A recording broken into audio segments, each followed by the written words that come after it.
Good morning. Today I'd like to tell you the story of a 17-year-old female who was involved in a severe motor vehicle accident.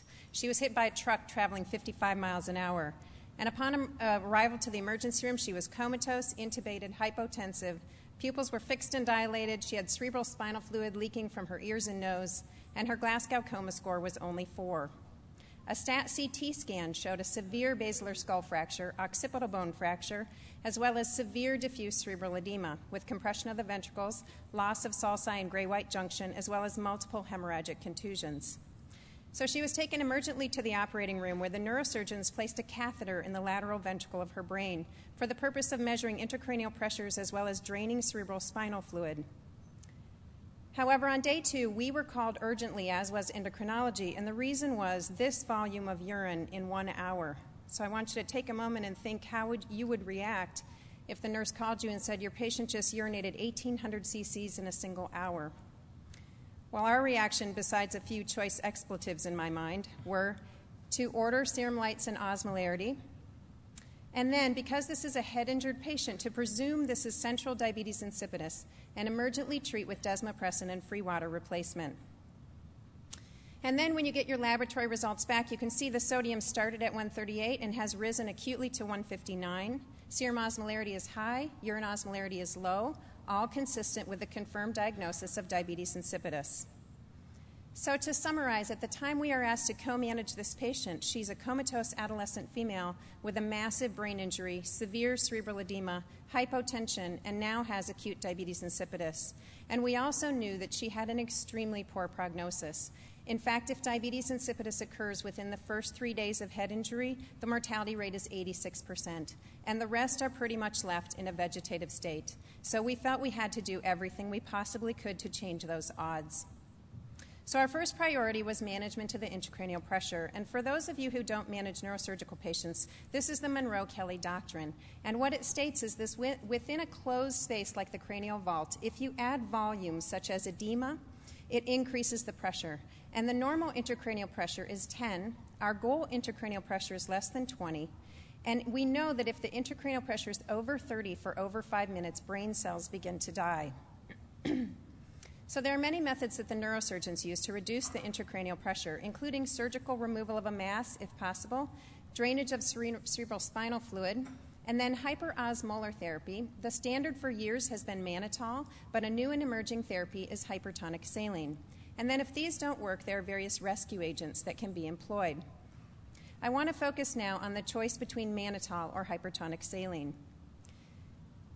Both are hyperosmolar agents, so both draw fluid from edematous brain cells, and both create a serum hypernatremia.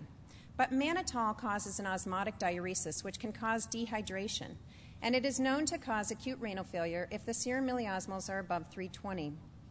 Hypertonic saline, on the other hand, is a volume expander, also is thought to cause acute renal failure, but at a higher osmolar threshold, and both have the theoretical risk of rebound cerebral edema. The only advantage to our patient at this point would be she's hypotensive, so maybe the volume expansion would be beneficial. Now I want to switch gears and talk about priority number 2, which is the acute diabetes insipidus. This is really a neurosurgical emergency. To review, the posterior pituitary normally makes arginine vasopressin, which acts on the cortical collecting duct to reabsorb free water, and thus normalize serum sodium levels. In brain-injured patients, the pituitary can be damaged, so you lose arginine vasopressin, and instead of reabsorbing free water, you dump that free water into the urine. This elevates the serum sodium and can cause severe dehydration and death, particularly in the comatose patient who cannot drink back free water. So the urgent treatment here is IV desmopressin stat and replacing the urine output cc for cc with D5W. Although this is a pretty large urine output, you may want to use 0.2 normal saline in this patient to avoid the high dextrose load. And the goal then is to normalize the serum sodium. But wait a minute, do we really want to normalize the serum sodium in this patient when we just heard that hypertonic saline, or the creation of hypernatremia, is a new method for control of intracranial pressure? And our patient just happens to be hypernatremic from her diabetes insipidus. So why not use this hypernatremia to our advantage? So my proposal to our neurosurgical team was that we limit desmopressin and create a permissive hypernatremia with a goal serum sodium based on the literature of 145 to 155. And as a team, we then sat down to review the literature. First of all, has it been done before? Has this permissive hypernatremia for intracranial pressure control in head-injured patients with diabetes insipidus been done? And we found no published case reports or clinical trials. However, in adults with head trauma, there are many level 3 evidence studies for the use of hypertonic saline, and these are patients without diabetes insipidus. But there's no consensus on whether we should be creating a continuous hypernatremia or an intermittent hypernatremia. So the Brain Trauma Foundation found a lack of evidence to recommend this therapy.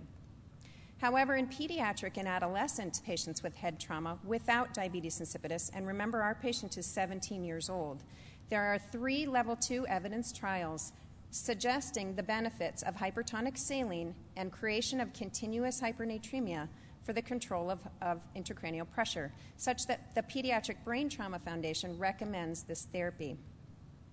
So my proposal of the permissive hypernatremia approach was accepted by the team, and it was determined that as the hospitalist, I would manage the desmopressin dosing in concert with the endocrinologist, the IV fluids, and be the communicator throughout the team. So this is what happened. You can see the serum sodium average per day on the left, and I am only showing you days 1 through 5 here.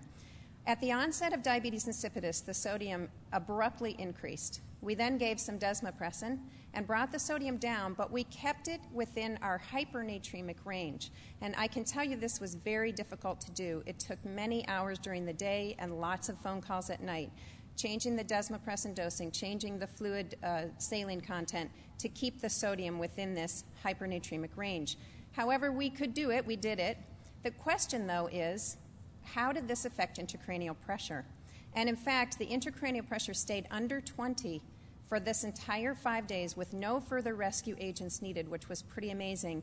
And even more amazing is that this is the period when the brain was expected to swell the most, and this hypernatremia worked. However, on day 5, we ran into a problem. The patient's intracranial pressure acutely rose to 38 on a Friday night during a transition of care.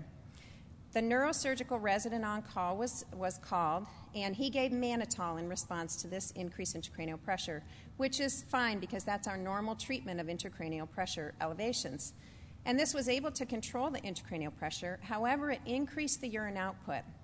And that urine output was then called to the medicine hospitalist, who assumed that the patient needed more desmopressin and gave desmopressin. And the result was a precipitous fall in serum sodiums. And as the serum sodium was falling, the intracranial pressure became even more difficult to control. We were able to control it with mannitol and pentobarbital coma. The desmopressin was held, and saline was given, but the serum sodiums continued to drop until we started 3% saline, at which point we were able to bring the sodiums back up into the hypernatremic range. And once the sodiums hit that hypernatremic range, again, the intracranial pressure was easy to control. No further rescue agents were needed. On day 14, the patient had improved significantly. The intracranial pressure monitor could be removed, and eventually she was transferred to rehab. So our conclusions are that in head-injured patients with diabetes insipidus, permissive hypernatremia is a novel and effective hyperosmolar therapy, but only if hypernatremia is maintained. When the sodium was high, we were able to control the intracranial pressure even during the period of maximal brain edema. But it's very challenging to do. And the risks are if the sodium abruptly drops, you can get rebound cerebral edema. Mannitol was an effective rescue agent even when we decided hypernatremia was our primary therapy, but it causes an osmotic diuresis and increased urine output, which can muddy the interpretation of diabetes insipidus. And in fact, in retrospect, a 3% saline bolus may have been better. And desmopressin is extremely challenging to manage. It should be individually dosed based on urine output and serum sodium, not just urine output alone, and experience with its use helps. And finally, there should be a team approach with defined roles within the team, appropriate communication, and minimization of handoffs. Well, what was our patient outcome? The diabetes insipidus eventually resolved. The patient spent 3 months on our rehabilitation floor. And with permission, this is Julie now. She's 18. She is attending college, is living independently in the dorms. Her motor function is 100% back to normal. Her intellectual skills are at a superior level, and she only has mild memory impairment, thanks to the entire team at St. Joe's. Thank you very much.